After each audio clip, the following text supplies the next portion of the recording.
Good afternoon, everybody. This is your humble host, Jamal Baraka for GT Media Reviews. It's your boy, Jamal Baraka for GT Media Reviews. A special occasion for all Comicsgate supporters and Comicsgate adjacent supporters.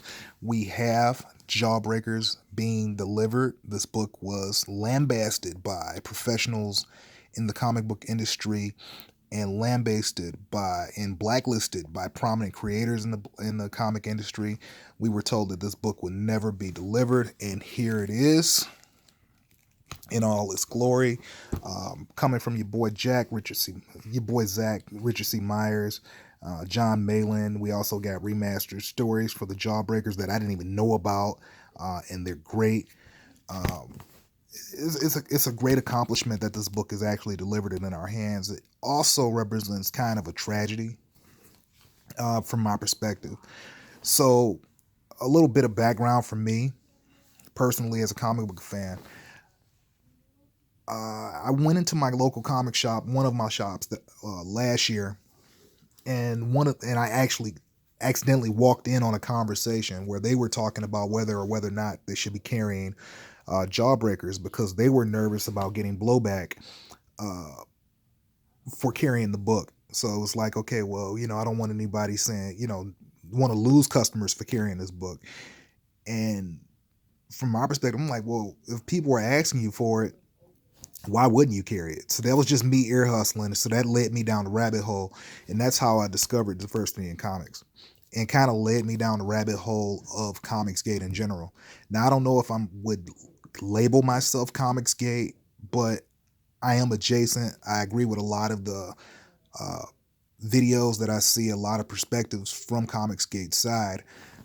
My perspective is that there's enough books on the shelves that there's a comic for any audience that's looking for something. So I may not want to read the SJW comics or the comics that are left leaning, but there's enough comics out there to where I don't have to read those.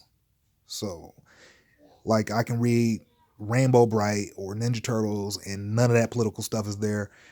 The stuff that I rally against would be the exploitative practices of like a book, say like Marvel Comics, where you have books that are randomly 7, 8, 9 bucks a month. We don't need that. And that's just exploiting your fan base when you can just randomly drop a 7.99 book. I think there was an X-Men book that came out a couple weeks ago that was like 8 bucks, and then the creator says, "Oh, it's great value per page." No, it's 8 bucks for a comic book. If I have $10, one book isn't gonna work.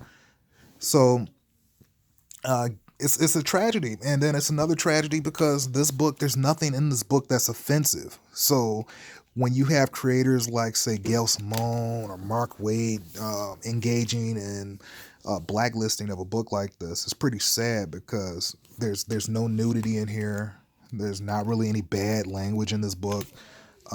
There's This is just a regular superhero book, and like the back page says, it's like the '90s are back. It's like a '90s comic book. There's nothing here that would say this book should be banned, and that's essentially what the comic book industry did.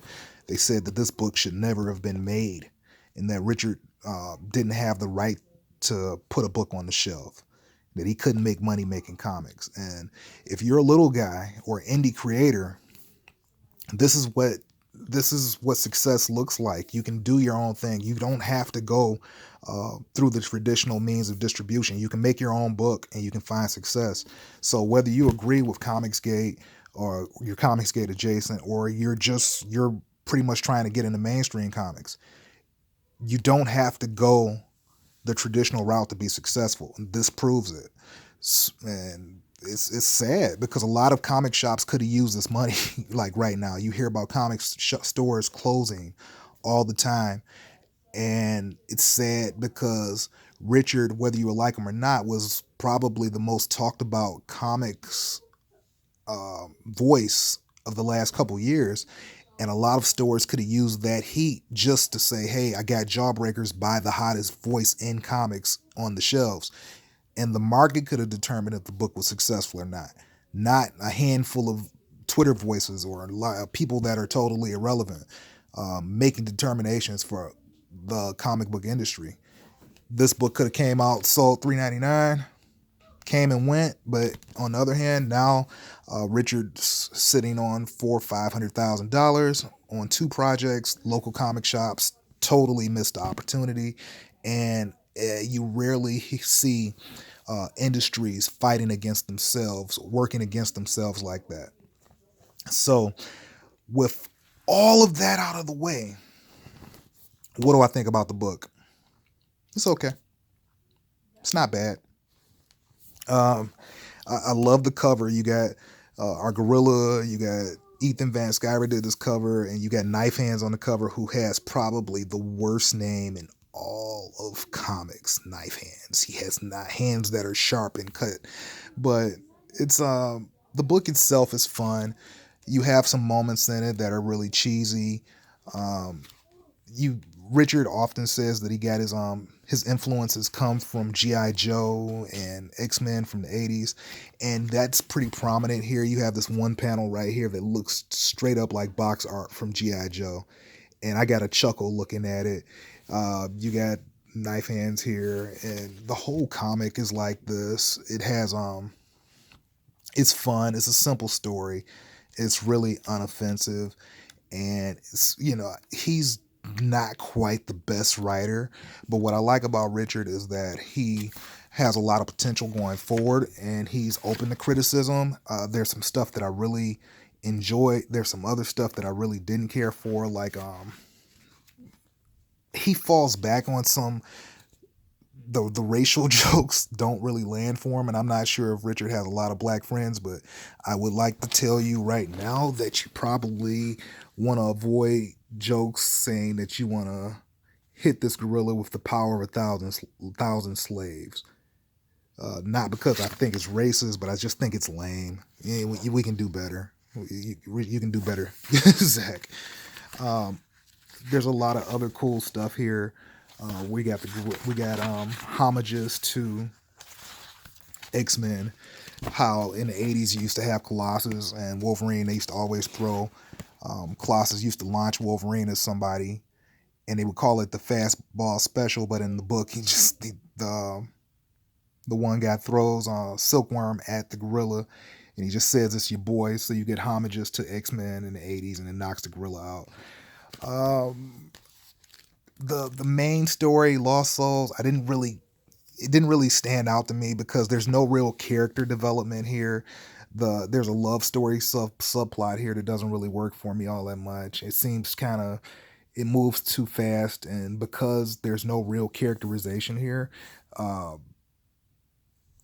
story doesn't resonate like I really would like it to. It's just a romp. It's like if you were watching an action movie, it's just an action movie. It's not bad, but I just want a little bit more.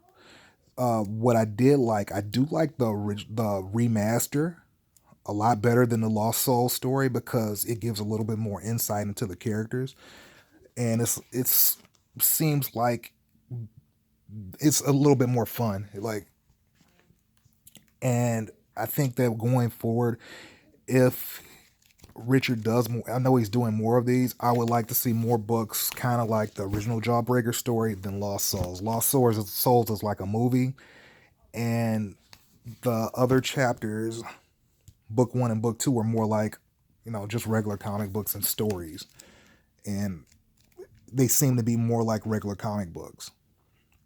And I know what he was going for because he doesn't want his books to be boring or anything like that. But I just think that you don't really get to spend any time with these characters. So other than the surface traits that they have, we don't really get much development for the personalities or whatever. They just seem like if I was watching a Saturday morning cartoon and I was watching an episode of the cartoon, you get some of the characters' ticks, but you don't really get much insight in them. And it's not bad, but I think there's room for improvement on the character side of things. I'm not going to waste any more time here. I would recommend Jawbreakers. If you haven't, well, you probably won't be able to get it. Hopefully, when Zach opens up for the sequel to this, he gives you an option to get another copy of it. If not, it's going to be pretty hard, man. This is the hottest book out there up until Ethan dropped Cyberfrog. So if you can't get it, I don't know how you're going to get it. Whatever that means. This is Jamal Baraka for GT Media Reviews. Just a quick review, and I just wanted to say that congratulations to your boy. I know you're very happy. This is a good product, despite some of the complaints I have. Overall, I enjoyed the content here. It's a very strong passion project, and I can't wait to see what you do going forward. And if you are a supporter of Comicsgate, if you hate Comicsgate, if you're just adjacent or you just run into this video, if you're a little guy, you're an independent creator, this is a success story, and you don't have to follow traditional means of distribution.